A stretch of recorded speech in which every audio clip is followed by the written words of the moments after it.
Hello, everybody, and welcome to Mariah Sanctuary. I'm Mariah. Today's live stream is on the topic of celebrities with Alzheimer's. The information below came from the South Mountain Memory Care website. In the article, celebrities with dementia or Alzheimer's disease. Um, the first one is Glenn Campbell. We have 1936 to 2017. Country singer and guitarist Glenn Campbell announced in 2011 that he had recently been diagnosed with Alzheimer's disease. Following his late 2010 Alzheimer's diagnosis, Campbell embarked on his final goodbye tour with three of his children joining him as in his backup band. He was too ill to travel to Australia and New Zealand in the summer of 2012. His last show was on November 30th, November 30th, 2012 in Napa, California. Pat Summitt, 1952 to 2016. Pat Summitt coached the Tennessee Lady Vols, I think I say it, basketball team, in an amazing 8 NCAA champions and retired with a record of 1,098 wins and 208 losses. In 2011, Summon announced that she has been diagnosed with early onset Alzheimer's disease. She retained the title of head coach. I think it's a metress. I think I say it.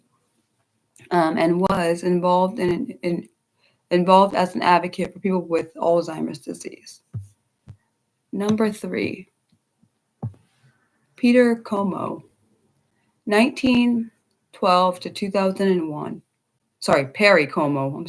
Perry Como was a popular singer during the 1950s and 60s and continued to perform periodically during his later years, especially around Christmas. Como suffered from Alzheimer's for 2 years before passing away in 2001. Number 4, Charles Branson, 1921 to 2003. Charles Branson, the star of Death Wish and numerous other action films, spent the last years of his life debilitated by Alzheimer's.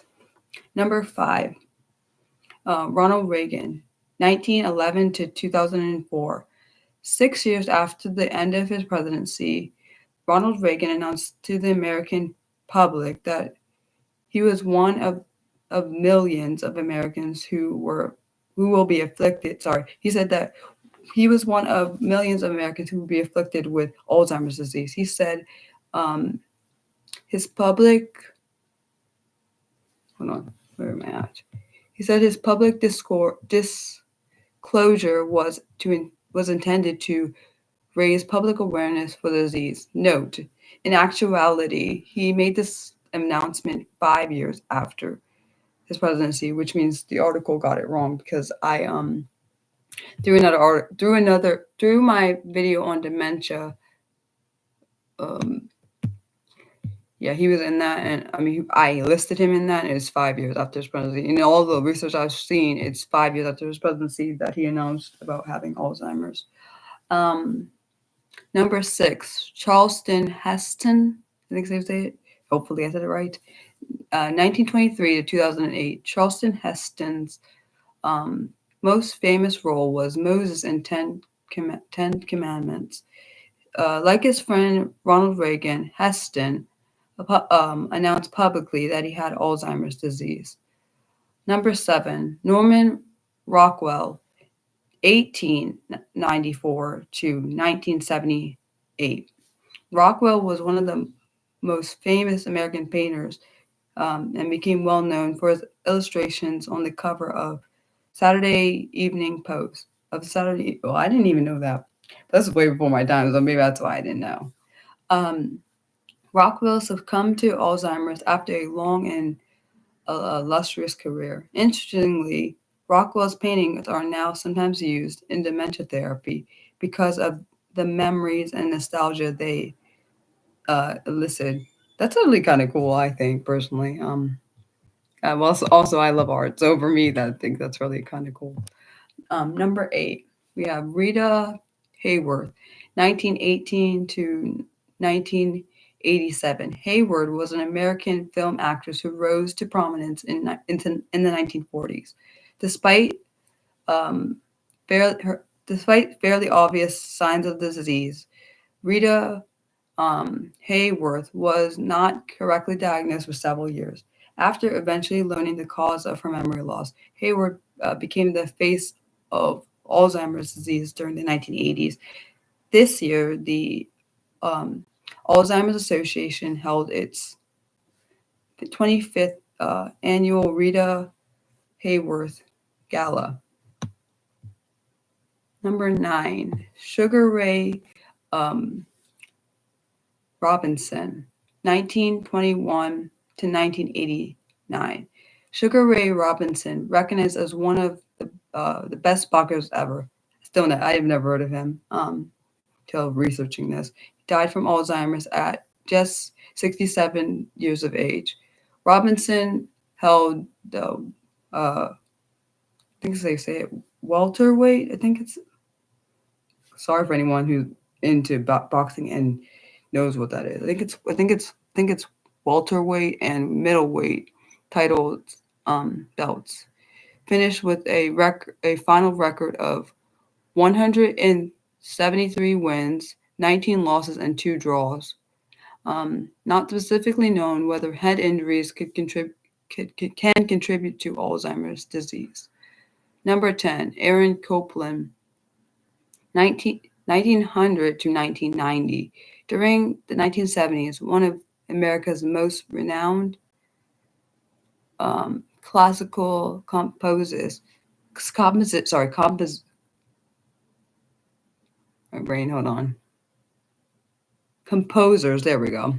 Aaron Copland found that his powers were failing him because of his memory loss. In 1980s, he was unable to compose and passed away in 1990, shortly after his 90th birthday. Number 11, Burgess Meredith, 1907 to 1997. Burgess Meredith may have been most famous for his role as Penguin in the Batman TV series, although he appeared in numerous films and shows. His career would have been greater had he not had had it not been for McCarthyism and the Red Scare. He spent 7 years on the Hollywood blacklist because of his left-leaning political views. Number 12, Estelle Getty, 1923 to 1998. Estelle Getty is best known for her role as Sophia in The Golden Girls. She passed away from Lewy body dementia, which is different from Alzheimer's, but also causes memory loss and other Alzheimer-like symptoms. And number 12. Oh, sorry, number 13 is the last one on here, but I have other important information after this one. Peter Falk, 1927 to 2011. Falk began his career on stage, but reached national why am I saying prevalence? That's not the right word.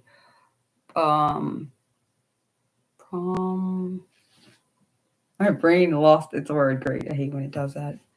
Basically, he had national success as a star in the TV series Columbo.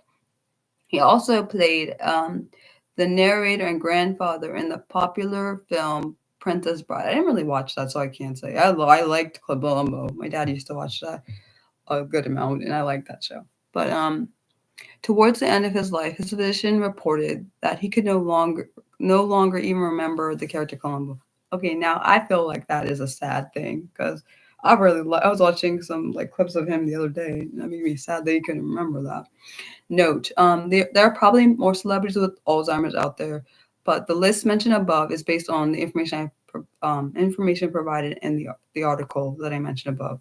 Um, so I will be posting a poll tomorrow, and this all depends on if this channel stays at um, this channel stays at 1.6 subscribers because I won't be posting it unless that happens because there's no point in voting on a date and time for my celebratory stream if we don't stay at 1.6. I'll just have to push it out further.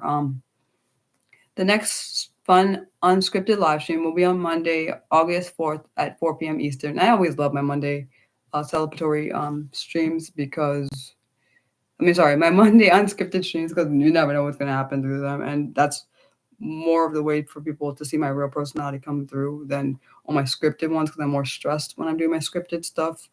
Because I'm trying to make sure I don't forget things, which I always seem to do. The next scripted live stream will be on Saturday, August 9th at noon Eastern, and will be on the topic of celebrities with Parkinson. Thanks for watching. Love you guys. Bye.